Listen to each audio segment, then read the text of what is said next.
You're listening to the Cyberwire Network, powered by N2K.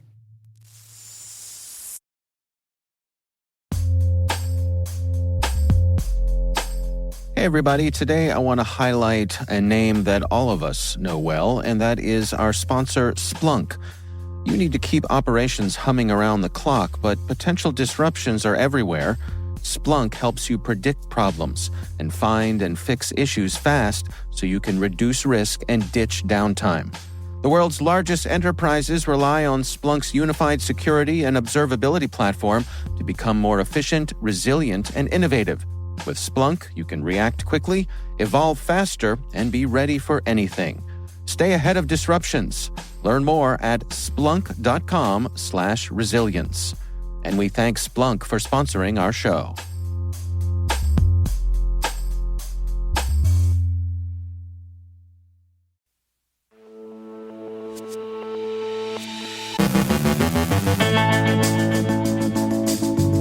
Section 702 gets another 2 years. Mitre suffers a breach through an Ivanti VPN. CrushFTP urges customers to patch an actively exploited flaw. SafeBreach researchers disclose vulnerabilities in Windows Defender that allow remote file deletion. Ukrainian soldiers see increased attention from data-stealing apps. GitHub's comments are being exploited to distribute malware. VW confirms legacy Chinese espionage and data breaches. CISA crowns winners of the President's Cup cybersecurity competition. Our guests, Cecilia Marinier, Director of Innovation and Programs at RSA Conference, and Niloo Razi Howe, Senior Operating Partner at Energy Impact Partners, review the top Innovation Sandbox contest finalists in anticipation of RSAC 2024. And targeting kids online puts perpetrators in the malware crosshairs.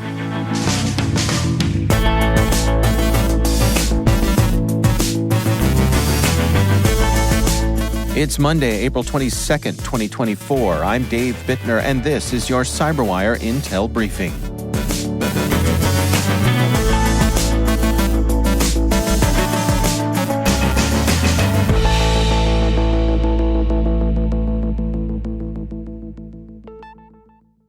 Thanks for joining us. It is great to have you here with us.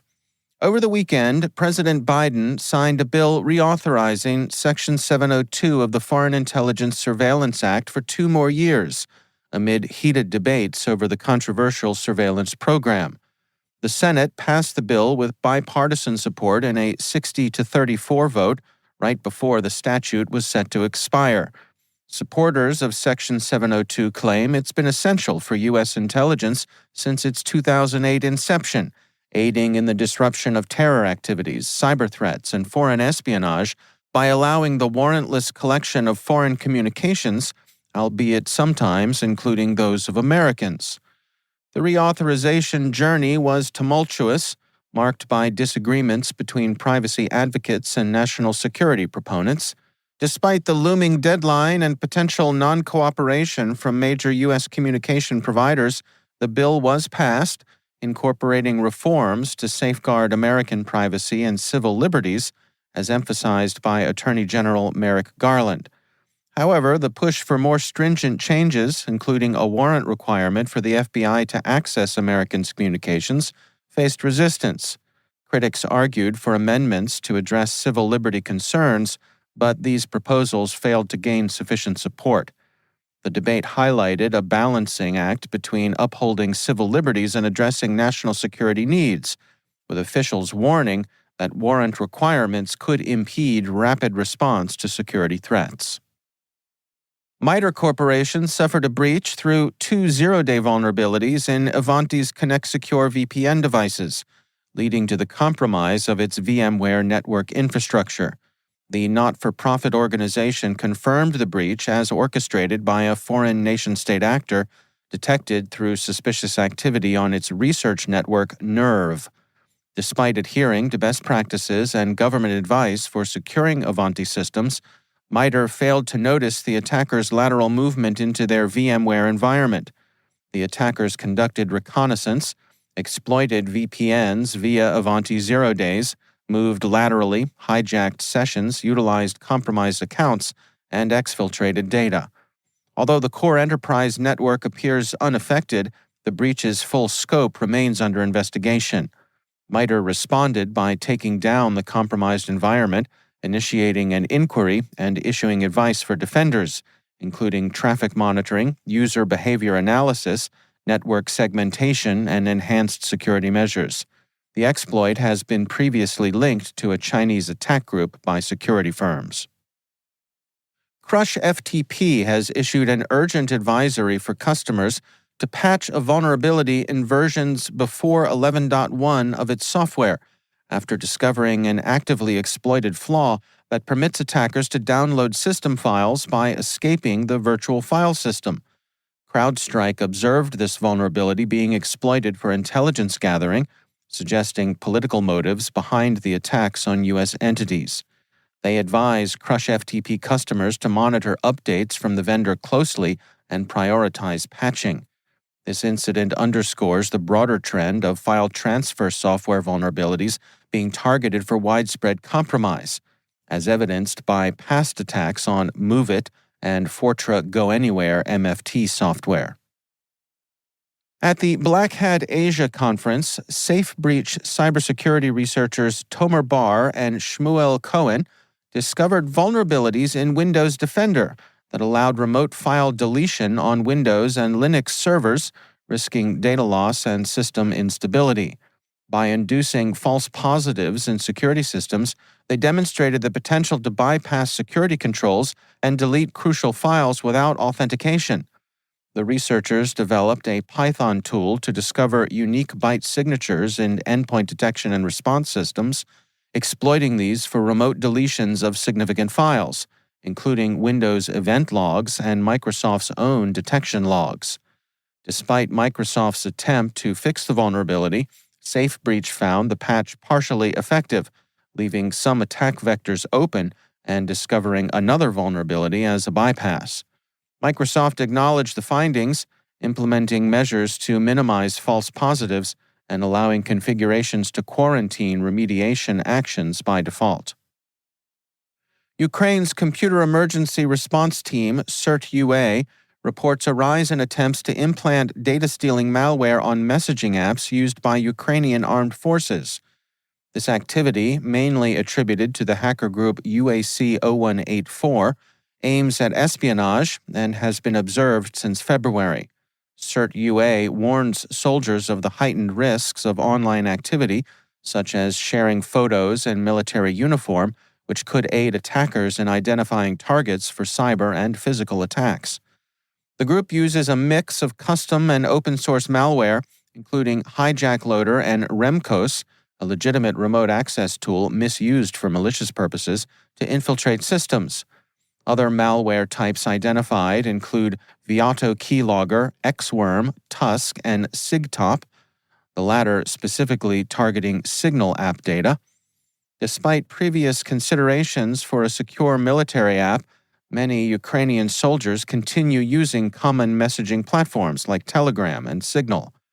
Google's Mandiant and CERT-UA have noted similar espionage campaigns by Russia-backed hackers, including Sandworm and Turla groups, targeting military communications. Bleeping Computer highlights a vulnerability or potentially a design oversight in GitHub that's being exploited by cybercriminals to distribute malware through URLs that seem to originate from legitimate Microsoft repositories, thereby enhancing the perceived trustworthiness of the malicious files. This issue leverages GitHub's feature allowing users to attach files to comments, which are then hosted on GitHub's CDN, associating them with the project's URL. Notably, the malware has been camouflaged as legitimate software updates or new drivers, exploiting repositories of reputable companies. Despite the possibility of abuse across any GitHub repository, there seems to be no direct method for repository owners to manage or remove files attached to their projects, aside from disabling comments, which could hinder project development. Although GitHub removed the malware linked to Microsoft's repositories following the discovery, similar malicious content in other repositories remains accessible, indicating an ongoing threat. German media outlets, citing new access to internal company documents, are reporting that between 2010 and 2015, Volkswagen experienced a significant cyber attack by suspected Chinese state hackers, with around 19,000 confidential files stolen. The data theft extended across VW, Audi, and Bentley, focusing on proprietary information related to drive technologies, including petrol engines, gearboxes, dual clutches, electromobility, and fuel cells. The cyber attack also targeted transmission control software and technical manuals. VW confirmed the breach, noting it occurred a decade ago, and since then, IT security has been significantly enhanced. The attack began with espionage activities in 2010, leading to successful data breaches between 2011 and 2014. Cybersecurity experts link the attack to China, citing IP addresses near Chinese military intelligence and the use of espionage software like PlugX and China Chopper. The Chinese embassy denied these accusations. VW detected the hackers in 2014 due to an error and countered in 2015 by shutting down its network and clearing over 90 servers. The U.S. Cybersecurity and Infrastructure Security Agency recently concluded the 5th annual President's Cup Cybersecurity Competition, crowning Team Artificially Intelligent as this year's winners. The team, comprising members from the Department of Defense, U.S. Army, and U.S. Air Force, includes veterans from past winning teams. Individual accolades went to U.S. Army Major Nolan Miles in Track A and U.S. Marine Corps Staff Sergeant Michael Torres in Track B, with Torres also securing second place in Track A and becoming the first to repeat a win in the competition's history. The President's Cup aims to showcase and celebrate the U.S. government and military's cybersecurity talent, featuring challenges in cyber defense, exploitation, and more, based on the NICE Cybersecurity Workforce Framework. This year's competition began in January and saw over 1,400 individual participants and 312 teams. Winners will be honored at a White House awards ceremony, highlighting the event's significance in recognizing federal cybersecurity expertise.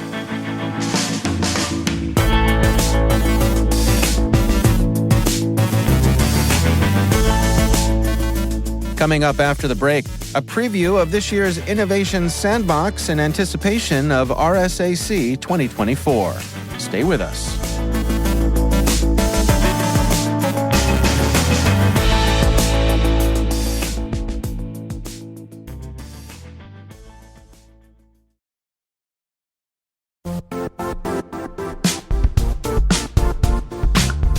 And now, a word from our sponsor, Zscaler, the leader in cloud security.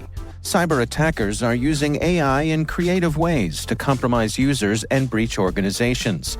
In a security landscape where you must fight AI with AI, the best AI protection comes from having the best data. Zscaler has extended its zero-trust architecture with powerful AI engines that are trained and tuned by 500 trillion daily signals. Learn more about Zscaler Zero Trust Plus AI to prevent ransomware and AI attacks. Experience your world secured. Visit zscaler.com/zerotrustai.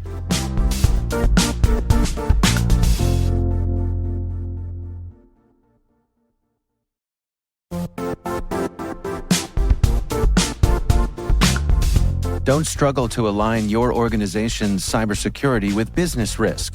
Get the only solution that goes beyond reacting to threats with vulnerability and risk monitoring. You need the next evolution of MDR, and only Critical Start delivers it. Critical Start doesn't just monitor and respond to threats. They put you in control by detecting suspicious activities, quickly responding to contain threats, and identifying your most critical assets and protecting them against vulnerabilities and exposures. With continuous visibility, expert guidance, and measurable risk reduction, Critical Start has redefined what it means to manage cyber risk. Demonstrate provable security maturity to your leadership while positioning your program to achieve the greatest risk reduction per dollar spent.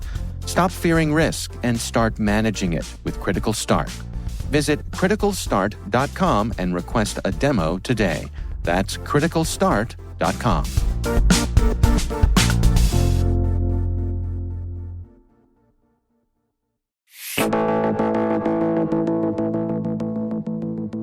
Cecilia Marinier is Director of Innovation and Programs at RSA Conference, and Niloo Razi Howe is Senior Operating Partner at Energy Impact Partners and a judge of this year's Innovation Sandbox at RSAC 2024.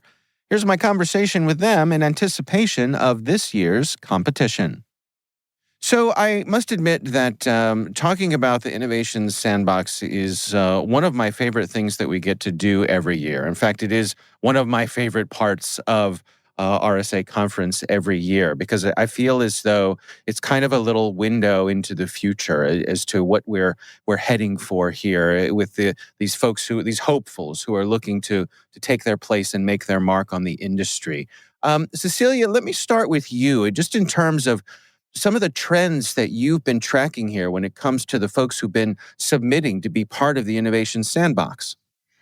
So I actually am going to push that question over to Niloo and just give you a great idea about how powerful Innovation Sandbox contest has been, because this contest has had, for the past 19 years, had top 10 finalists, and there have been 80 acquisitions, over 13.5 billion in investments.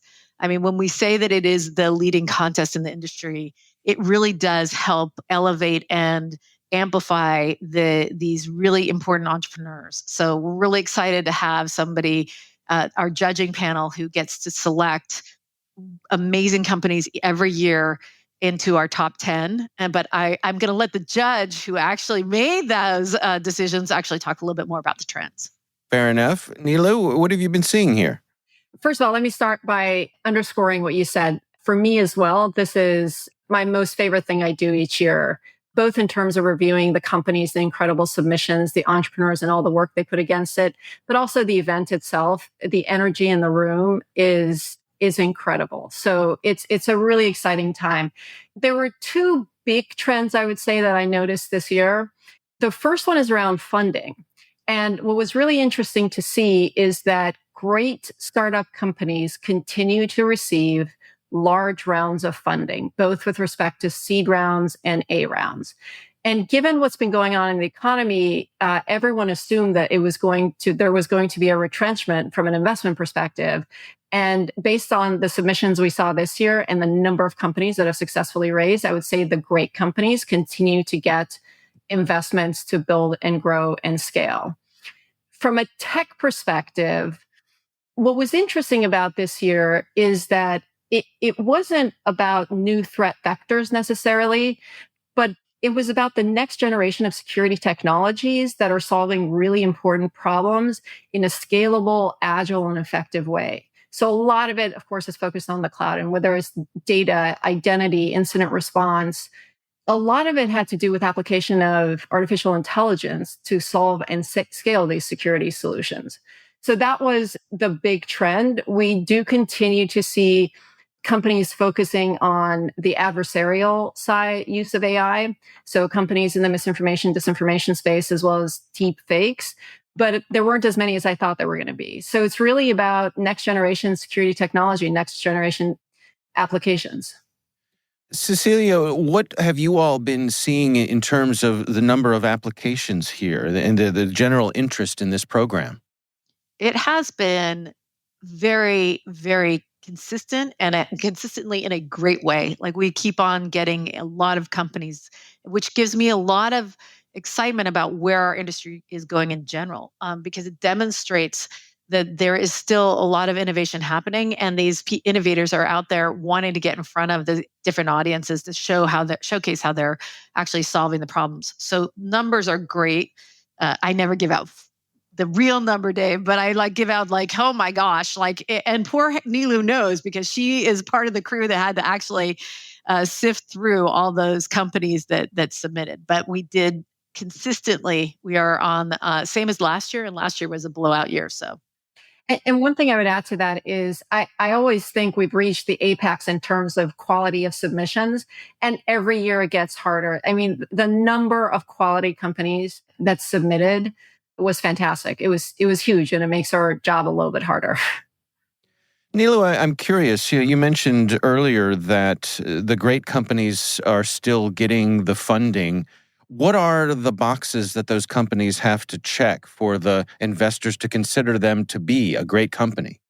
Generally speaking, solving an important problem with an innovative approach and a team that has the background and experience to do it. And the team is actually, it's a qualitative assessment, but it's a key part of making a decision about whether to fund a company or not, because we're solving an existential problem in cyber. And the entrepreneurs really need to understand what they're doing. And one of the things we're seeing is that this is an ecosystem that works with each other really well. And something I've seen in cyber that I haven't seen in any other industry is the number of repeat entrepreneurs we have who start successful company after successful company after successful company and then become investors and then become advisors and board members. I haven't seen that anywhere else. That's pretty amazing. And they really do help filter through identifying the great companies. So, Niloo, can you give us a little bit of a preview of where we stand and what people can expect when it comes to this year's Innovation Sandbox? I mean, what are some of the things that led us to where we find ourselves today? Well, to reiterate some of what Cecilia has said, what you should expect to see on stage is incredible entrepreneurs, many of whom have been there, done that, solving a wide set of really important problems related to cloud security, data security, the application of AI, the protection of AI. And it's a diverse set of companies, both from a geographic perspective, from a market segment perspective. And it's, one of the things we do as judges, every company submits a video and we watch every single video. Sometimes we watch them multiple times. And what we're really looking for is entrepreneurs who can, in a very concise way, describe the problem, describe the solution, describe why they're going to win. I think folks are going to be blown away by this year's crew of entrepreneurs. So let me add two little tidbits on top of that. One is that the goal is that they are prepared. They will be prepared. I have seen the videos as well as Niloo. And this is a really strong crop of entrepreneurs. And so I'm very confident that the show will be great. But in addition, as a judge, they're going to be choosing that one product that's going to make a huge impact on cybersecurity in the next 12 months. And that's the goal, is to get the one company that's really going to affect in a positive way the good fight. And if I can layer on that for a second, I would say the top 10 are all winners. It is an incredibly strong set of companies that made the top 10 this year. And every single one of them could be a winner. So it's going to be an interesting judging process in the back room.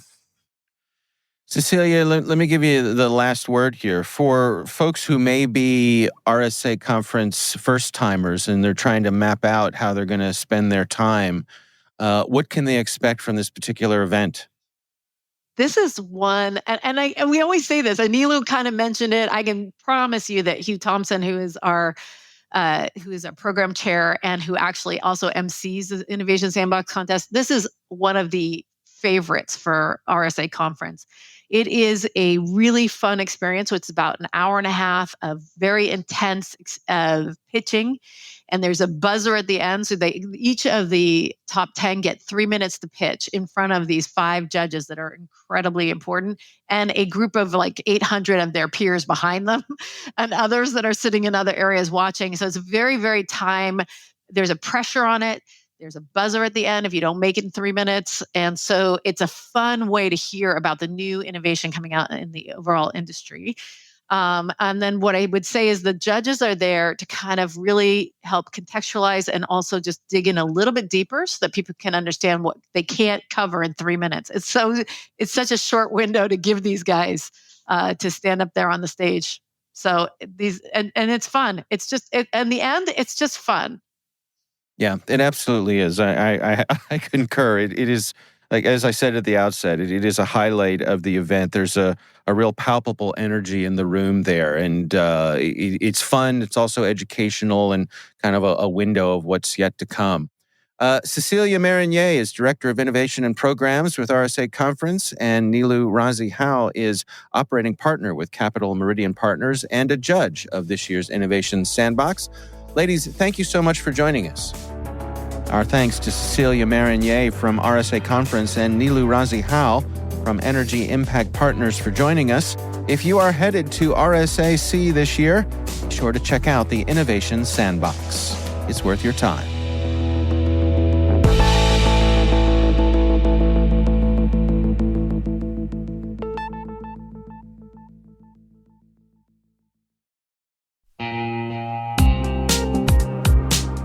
Managing the requirements for modern security programs is increasingly challenging and time-consuming. Enter Vanta. Vanta gives you one place to centralize and scale your security program. Quickly assess risk, streamline security reviews, and automate compliance for ISO 27001, SOC 2, and more. You can leverage Vanta's market-leading trust management platform to unify risk management and secure the trust of your customers. Plus, use Vanta AI to save time when completing security questionnaires. CyberWire Daily listeners can get $1,000 off by going to vanta.com/cyber. That's VANTA.com/cyber.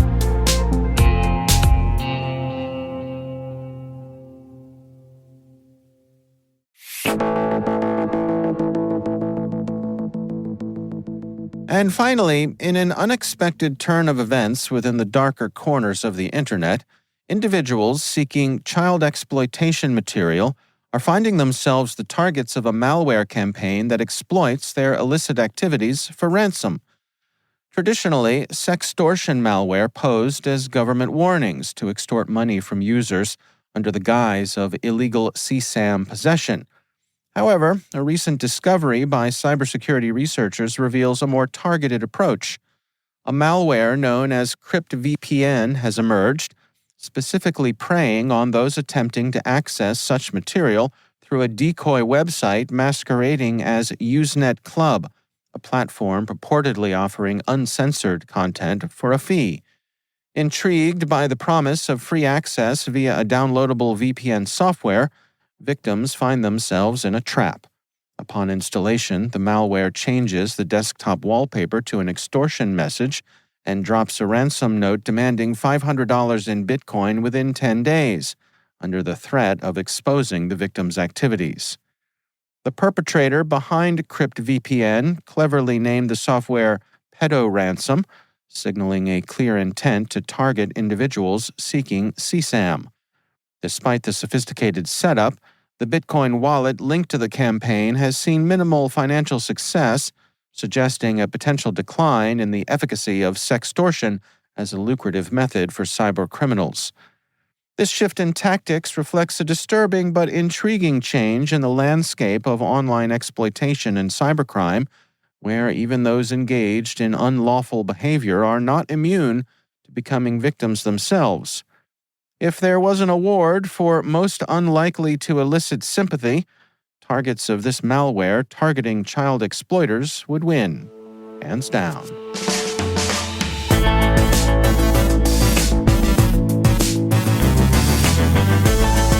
And that's the Cyberwire. For links to all of today's stories, check out our daily briefing at thecyberwire.com. We'd love to know what you think of this podcast.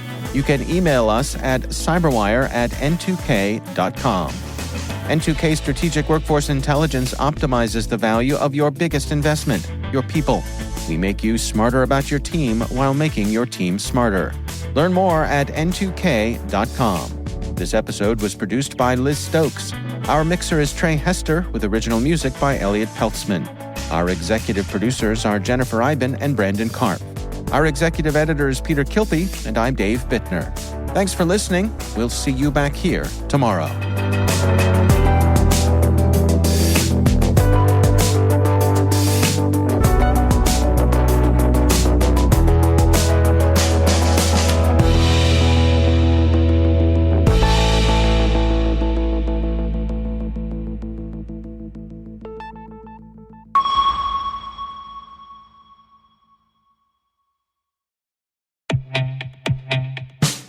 And now, a word from our sponsor, 6sense. 6sense provides award-winning cloud-based automated endpoint and vulnerability management solutions to streamline IT and security operations. With its advanced platform, businesses gain complete visibility and control over their infrastructure, reducing IT and security risks and optimizing operational efficiency. With 6sense, you'll get real-time alerts, risk-based vulnerability prioritization and remediations, and an intuitive automation and orchestration engine so you can focus on your core business goals, confident in the knowledge that your enterprise is secure, compliant, and running smoothly. To learn why enterprises choose 6sense, visit 6sense.com.